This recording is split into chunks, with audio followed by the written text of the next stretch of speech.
fire trucks, sirens.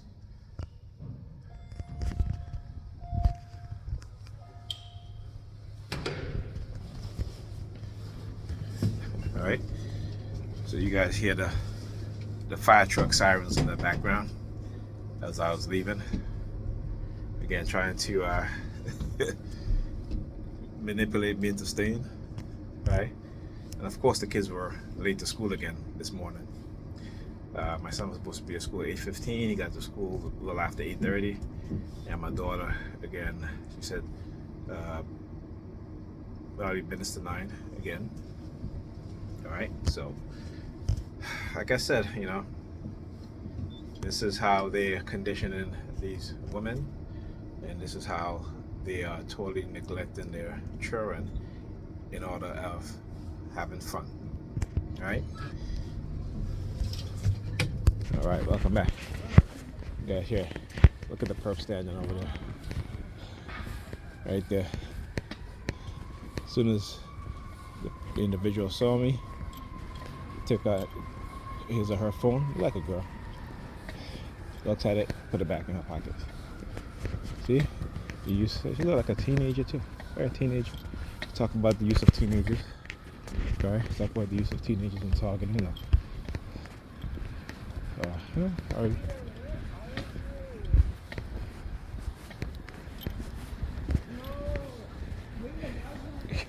Yeah, very slick. Very slick in terms of how they target you.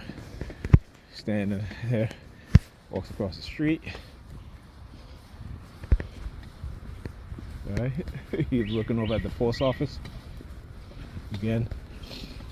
All right, so apparently I'm supposed to be receiving some letter, probably another letter. They always, you know, and you know, the funny thing is, I think they stole the letter that they sent me.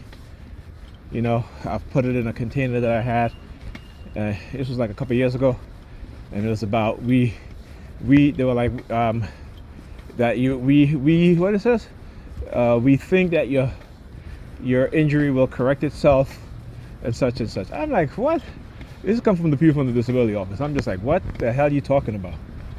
My injury is not going to heal itself, okay? You know what I'm saying? But it's the, you know, it's again the sort of threats to take away your disability, you know, because obviously my injury has not healed and cannot heal itself on its own, okay? So, like I was on the bus today, and I forgot about this too, just remember it. And there was an older woman sitting next to me, and she pulls out like a letter, you know, not to read it, but just to show me like what they normally do, just to flash it in front of me. Look up, man, look up.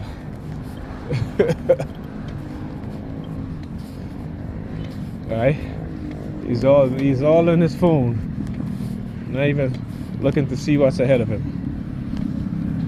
All right, so anyhow, yeah, so Pam came in. Surprisingly, she wasn't wearing all black.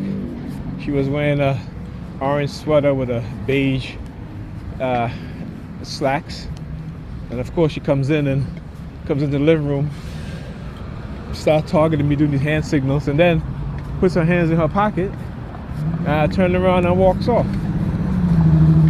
I got a little footage of it, but when I do that video and show you guys, I want to put it in this proper context and let you guys understand what's going on, because earlier today on my way over here on the bus, there was a dude that jumped in front of me, and he put his hands in his pockets same way. See? Right? And so she came in and she did the same thing. So they know, again, I don't understand what that means, but the hands in the pocket thing, I guess maybe has to do with money, you know? They got their, or whatever, they, what am I trying to say? I'm trying to say something, but I'm not quite exactly sure how to put it. It's not like, you know, like they, okay, we're using her, right? Because I talk about how they will try to manipulate women, particularly if you're a black father and, you know, you're taking care of your kids, that these women will go and put you on child support. So at times they used to run the child support theme. right? And again, that's how these women keep their hands in our pockets. So that's what I meant to say, right? So again, trying to use her, and you know what? If she put me on disability, doesn't matter to me. Doesn't matter to me. The money that I spend on my children is going to add up to what she gets anyway, and even more. Okay, it's like my first son and his mother, right? So, and I was still doing a lot despite being on child support. Didn't matter to me. She thought it was going to, again, but she only did that to try to control me, right? And like I said, the only reason why she did that is because the money I was giving her, I said to her, I said, you're not working, why are you spending all this amount of money on babysitting? At the time she wasn't working. I was, right? And I said to her, if you got someplace to go, you can bring him to me, right? Or you can bring him to your mother. Your mother will watch him, or I watch him. If you got an interview to go to, you can stay with your mother because at the time her mother had retired. But nope, she didn't want to. Like I said, she didn't want to hear that. They wanted to go out there, have their fun, what have you, such. Like I said, it didn't really hurt my pockets to the point where she, but every year she went to that court to make sure she got an increase, though. Let me tell you. And I was like, wow. Like I said, it wasn't like if I wasn't taking care of my son. Every 2 weeks that I got paid, okay, she got $400 every 2 weeks, $800. So when she went to child support, she ended up getting less. So, and like I said, on top of that, I was buying his clothes, and we go out, movies, other things that I bought, but that's their mindset, and that's how they're conditioned. Their condition is that they want to be able to do with the money what they want to do with the money, which is spend it on themselves instead of